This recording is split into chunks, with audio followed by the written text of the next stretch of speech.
It is the first Thursday with Jamila for 2020, and I'm so excited to be back online with each of you. We're going to do a couple things tonight.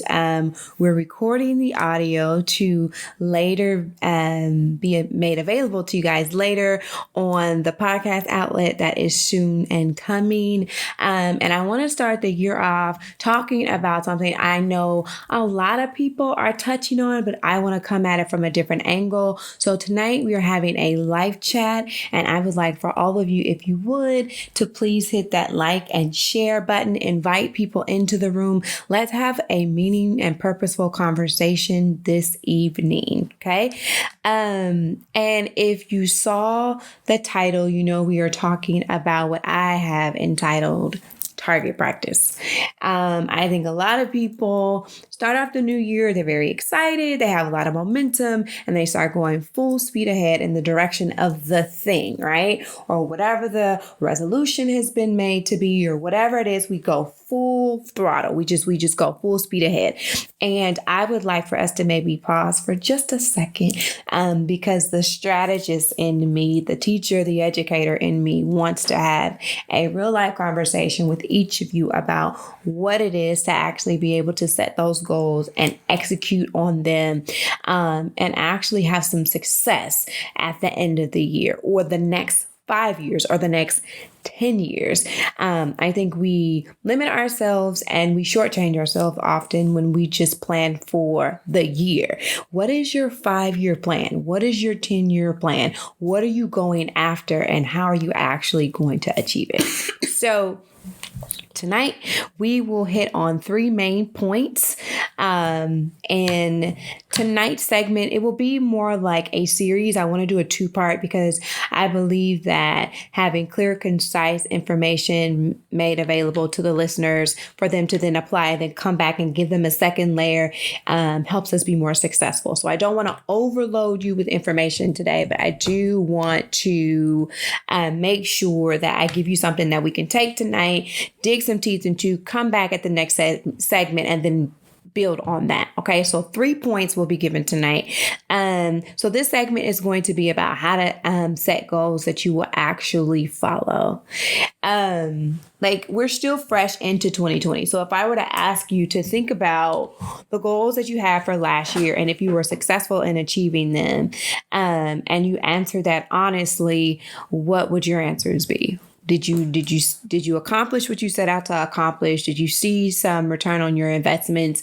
What do you have to show for what you planned for last year? And I think that should be a starting point before setting new goals, is looking at what I've planned previously, looking at what I've accomplished previously, what I have to show for it, and then building from that, as opposed to starting over every single time. Because if we're not assessing what we've already put work into and looked at how that has been promising or not been promising to us, we'll have a repeat of what maybe was mediocre. Okay. So before we set goals, what am I actually going to follow? What am I going to put on that vision board or that virtual board or whatever your methodology is for goal setting? What am I going to put on that I am going to be disciplined enough to accomplish? And is it worthwhile, right? And so one of the things that psychologists make mention of when we're talking about goal setting is goal competition. And it basically means it's that one of the greatest barriers of achieving your goals is another goal. Meaning I have goals, maybe I have 4 or 5 of them, but they're in competition with one another. And so when I give my attention to goal A, goal B sometimes suffers because my energy and resources are being pulled into the goal over here. So this goal goes lacking. So how do you overcome goal competition? And do we even think about that? I don't think many of us think about that oftentimes, because we're just setting the goals and we're like, these are all the things that I'm going to do. But do you think about how much time and energy is going to have to go into each thing in order for that thing to be successful? If not, we'll find ourselves looking at a list of things that we didn't accomplish, not because they weren't good, it's because we didn't have the time, the energy, and the resources to make sure that it came to fruition. And that, I think, is sometimes where we falter. And then we feel like, oh, the goal wasn't good, or, oh, I'm not a good goal setter. Well, maybe you are, but we're not looking at how our goals are in competition with one another for our attention, right? Because we've given our mind and our ambition something to pursue after, and it's going after the thing, but it can't go after everything at the same time. Right. So how do we make that? How do we do it to where we can actually see a return on our investment? So here's why I like to give strategy. So when we're setting goals, one, they have to be goals that we, are actually going to be committed to. And then, will the goal hold my attention long enough, or will I be deterred or pulled out of concentration by the next best thing? And I think that is sometimes what happens to a lot of us without even a knowing. We just kind of veer off into the next best thing, not because what we weren't doing wasn't good, but we saw something that we perceived to be better than. So we started to go after that thing. So now the good thing is kind of back on the back burner, and the next thing is what we're pursuing. And then we're so focused on it, and we keep doing that until we've created a cycle of where we're always like the the squirrel that's chasing the acorn or what have you. It's like we're always just going after it. We're just going after it. And we find ourselves at the end of the year with a collection of ideas and nothing that's been executed. So what are we going to do differently in 2020? I probably sound like the critic, and I'm fine with that. But so many people are talking about vision. So many people are talking about 2020. I got my sight back. I can see. That's great. But what do you see? And what are you going to do with what you see? It's not enough to have a vision. It's not enough to have clarity. Okay, now that you have it, what are you going to do with it? And then how are you going to start digging some teeth into what you see? Because I am so far past the cliches and the word of the year, or the word of the day, or the thing, or the thing, or the thing. And that's great because that's very surface. But after you've set that, now what? How are you going to execute on that?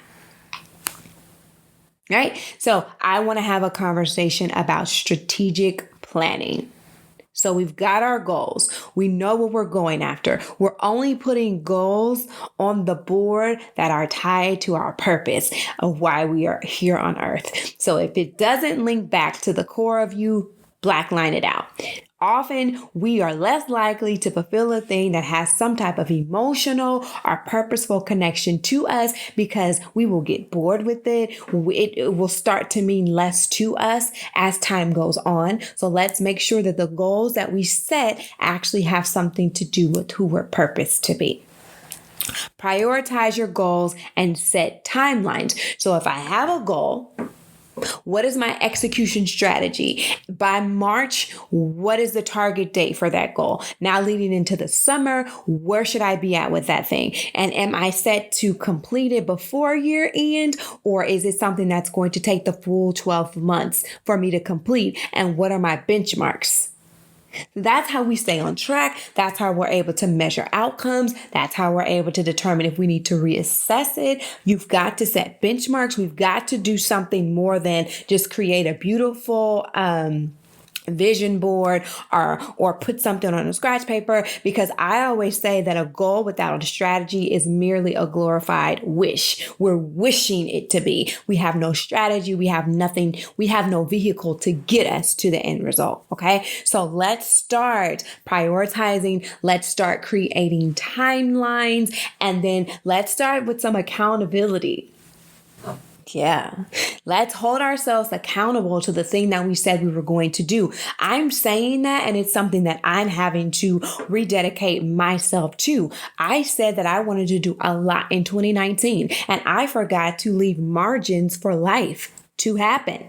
So we can't just evolve to a superhuman status and assume that life isn't going to happen and that we aren't going to have to give ourselves breathing room to get over life. So even when we're making those goals and when we're setting timelines, think about your norms. What are your patterns when it comes around summertime? Are you as available as you are in winter or spring? Do you need to give yourself some wiggle room? Do you vacation?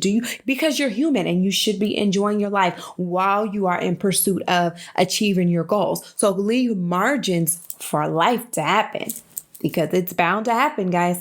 So, and then at the end of the year, you don't feel like you failed yourself, but you've actually given yourself room to not only set a goal, but journey to its achievement. And you've given yourself room to live, because what is life to merely have our head down in the sand, plucking away at something to never put our head up to see what we've accomplished? So let's be mindful about that. And then the other part under that particular section that I want to talk about is discipline. Are we disciplined enough to execute on the thing that we say we want to achieve? Are we? Are we disciplined enough? And it's not to say that we can't grow in discipline, but talk about where you are today. What are some of the barriers that you know were not an outside influence, but had everything to do with our level of discipline? What are some of the things that we know or lack thereof were contributors to us not achieving our goals last year? What's our level of discipline? If you say you're going to get up every day at 5:30 for prayer and devotion, get up every day at 5:30. How do you do that? You've probably got to go to bed on time. You've probably got to stop watching TV. You've probably got to get off of social media. If it means enough to you, you're willing to make the sacrifice necessary to get to the end goal. Maybe you cannot hang out with everybody. You can't be everything to everybody. If your devotion time is a priority to you, you let nothing, not even yourself, become a barrier to you achieving that. Ouch. I'm saying that even about myself, because I started binge watching shows on Netflix. And so I was too sleepy to get up at 5:30. So I maybe roll out of bed at 6, which cuts into my devotion time because I have a morning regimen. 5:30 was a time for a reason. Like, we've got to start thinking about that. How much does it mean to you? And what are you willing to sacrifice so that you can see the fruit of what you're tilling the ground for? Okay, the next point 2. So point 1 was what? Ruthlessly eliminate your goals. Go at it, go at it, go at it, and be disciplined. Point 2, stack your goals. Research has indicated that we are 2 to 3 times more likely to stick to our goals when we make a specific plan for when, where, and how we're going to perform the behavior. Let me say that again. Research has indicated that we are 2 to 3 times more likely to stick to our goals if and when we make a specific plan on when, where, and how we are going to perform a behavior. So let's jump on the New Year's resolution bandwagon, if you will. Most people at the top of the year are signing up for gym memberships and everybody is ready to lose the weight. Cool. Most people are just trying to lose the weight for spring break and they want to be summer fine. After that, it just kind of tanks, right? But are we looking for a lifestyle change? Are there some health reasons why we want to be in better shape? I mean, our Bible says that he wants us to be in good health and he wants us to prosper as our soul prosper. But that means we can't eat all the cookies and we can't have all the cake. Like we just can't have it. Or we're going to walk around looking like the snack we can't resist. I'm a living witness. I'm trying to get my life together too. I get it. I'm in it with you. Okay. But here's the thing. Here's the goal. We want to lose weight. Why? Set a why behind the goal. I want to achieve this because when you can attach a why to what you are achieving, the why becomes the driver, because the why often has an emotional element to it that makes it purposeful to you. And when I know why I'm doing a thing, when it's raining, when it's cold, it was cold outside today, but I want to be back in better shape for a lot of reasons as it relates to my health. What did I do? I bundled up, I put on a long sleeve sweatshirt and I got out there and I did it anyway. Was it cold? Yes. Was it uncomfortable? Yes. But my why matters more than the inconvenience that I may have to endure in order to achieve my goal. Woo! That was good. My why means more to me than the inconvenience I may have to endure in order to achieve my goal. What is the why? Now that we have a why, let's set some structure in place. So I want to lose weight. Okay, how am I going to do it? I'm going to work out Monday, Tuesday, Wednesday. How long am I going to work out? 30 to 45 minutes each time. Do I need to make sure that I have somebody to watch AJ so that I can go work out? Check. Do I need to make sure that my hearing aids are fully charged so I can have my motivation in my ear and get outside? Check. Like, start eliminating the things that will serve as a barrier so that when there is something that pops up that maybe is an inconvenience, you already have a plan for that. I'm going to work out between this time and this time daily. I'm making a calendar notification so that I know I've set aside this time 3 days a week for me to get out there and get it done. It's more than working out. What am I going to eat? What are some dietary changes that I need to make sure that I do my thing? How do I get it done? Do I have somebody that will hold me accountable? I have some people that I share my workouts with on my watch, and they know, okay, Jamila worked out. We used to compete, and I'd be like, oh, they went and got all their points today, but I didn't close on my rings. Let me get up. What will motivate you? What will drive you? Healthy competition is always welcomed when you are with a group of people who want to have the same outcome. Compete, make it fun, make it enjoyable. When you set a diet, make sure it's something that you actually like. Because if you dread eating whatever's on that dietary plan every time you have to eat it, it will be short-lived. So you've got to find ways to still enjoy what you're doing while evolving into the next phase of who you're called to be. Yeah, it can happen. I have to write. I got to have a journal. I've got to have a plan. I've got to have it in front of me. And that way I can hold myself accountable and other people can do it too. Maybe there's a different goal for you. Maybe you have a book that you've yet to publish. Maybe you have a blog that you've been inconsistent in publishing. Whatever it is. Create a writing schedule. I'm going to write from this time to this time, these days a week. I'm closing myself off into the area where I am the most inspired to write. I've got my tea, I've got my candle, whatever it is that you need to feel at your highest so that you can do what you need to do to write and consistently do it. And you do it and you do it and you do it. And then you'll get to the point that when you don't do it, you miss it. And that drive will pull you back into the dedication so that you can have an outcome.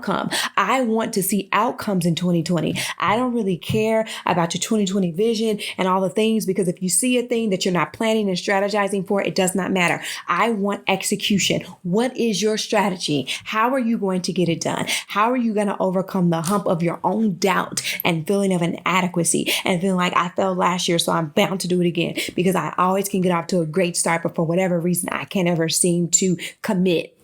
How are we getting over that hump in 2020? Outcomes. I don't want to hear anything about a wish, a shoulda, coulda, a woulda. I don't want to hear it. What is the outcome? You want to be ranked as the top hairstylist in your city. How are you going to market yourself? What are the social events that you need to be out of? I'm saying that because my little cousin just got on here and I'm very proud of her. And I didn't get a chance to say it to her, but she was publicized recently in a magazine for what she does. And she does a phenomenal job of that. And I watch her social media and I see how she's hustling and I see how she's marketing herself. How are you going to diversify even that? How are you going to go beyond that so that more people know who you are? You are one name calling away from the next thing. But if they don't know your name, they can't address you. So what are we doing different in 2020? What are we doing different? How are we going to do it? How are we going to do it? I don't want to come to December 31st and hear about how it didn't happen. And please understand that it may not all be designed to happen this year. So let me put some framework around that, because some of us have 5 to 10 year plans, which is great. It's beyond the 12-month calendar. I love that. But there are some benchmarks that we're at least attempting to hit in 2020. So let's not fall short. Okay. All right. So stack our goals. They're called implementation intentions. What are my implementation intentions? What am I doing to make sure that it gets done? No excuses, results only. Are we doing it? I want to know. I want to know. because I'm looking at you. I'm rooting for you. I may not always get an opportunity to say it, but I watch, I see, I champion, and I want to see results. I want to see my timelines flooded with your good news. I want to see how you have pulled yourselves up by the bootstraps and let nothing and no one hinder you, not even your own insecurities. That's what I'm rooting for in 2020. I want to see it. I want to see it. Okay. The last point I want to make, because you guys know I don't like to hold you long. I want it to be applicable. I want it to be enough for us to nibble on until we get to the next thing, because this is something that we're going to layer. Okay. So point 3 is set upper bound. So listen, most times when we're setting goals, we always look at kind of like the minimum threshold that we want to hit.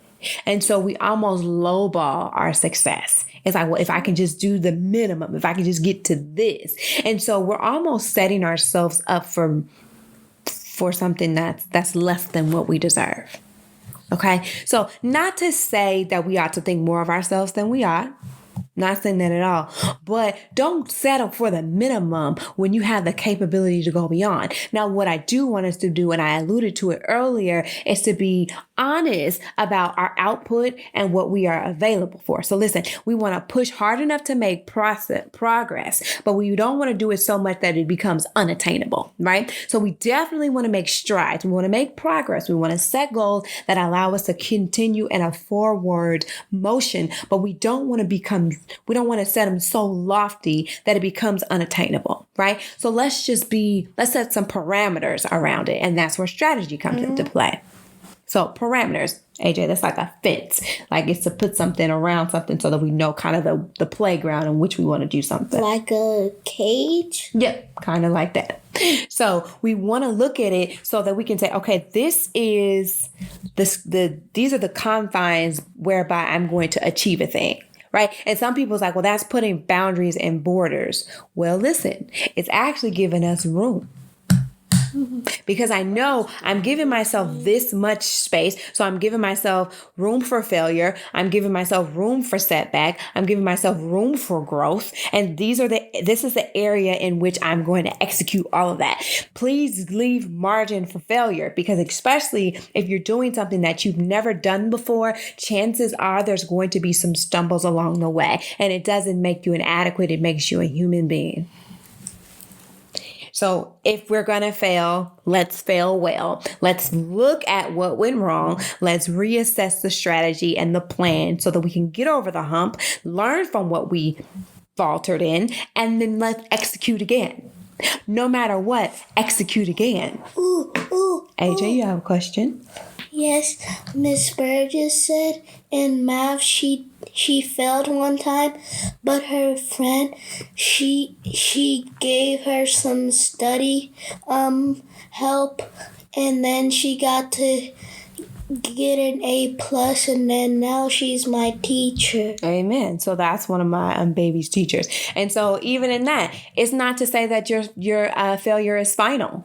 Right? Your failure is never final. Your failure is a lesson, but you've got to determine how you see it. So that's what everybody's talking about 2020, and they've got it. How you see a thing matters. What you see matters. What you do with what you see matters. So seeing enough.